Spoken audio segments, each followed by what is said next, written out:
I'm Alice Gaynor outside of the federal courthouse in Lower Manhattan, where earlier this morning Sean Diddy Combs was found guilty of 2 of the 5 charges he was facing. And happening soon, a hearing to determine whether or not he'll walk out of this courthouse or be brought back to the Metropolitan Detention Center in Brooklyn.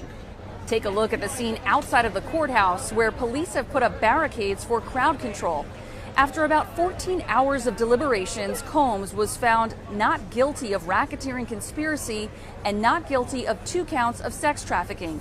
But Combs was found guilty of 2 counts of transportation to engage in prostitution. Combs pumped his fists and later dropped to his knees, put his hands on his chair, and prayed. Once court was adjourned, his family cheered and applauded. His family left the courthouse briefly but did not comment. They've since returned for the evening hearing. This morning, the defense argued for Combs' release. The government opposed that. The judge said, "Put it in a letter and we'll reconvene this afternoon." Both sides submitted their letters. The defense wrote, quote, "Given the jury's clear verdict acquitting Mr. Combs of the RICO conspiracy and sex trafficking counts, continued detention of Mr. Combs is inappropriate." They argue he's not a flight risk or a danger to the community and has already been incarcerated for 10 months.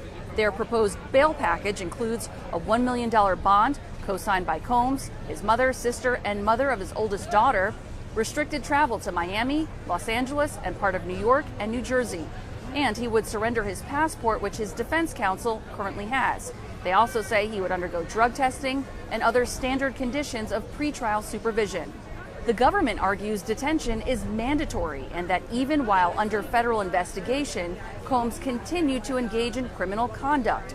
They also say he serially abused former girlfriend Cassie Ventura, and despite a public apology after video was released of an LA hotel incident, years later they say he continued to engage in violent conduct. They say, quote, "As detention is mandatory following a conviction of a Mann Act offense, the government has been unable to locate a case in which a defendant was released from custody following such a conviction." The judge says he'll make a decision on this today. He will also set a sentencing date. Keep it right here for the very latest on this breaking news.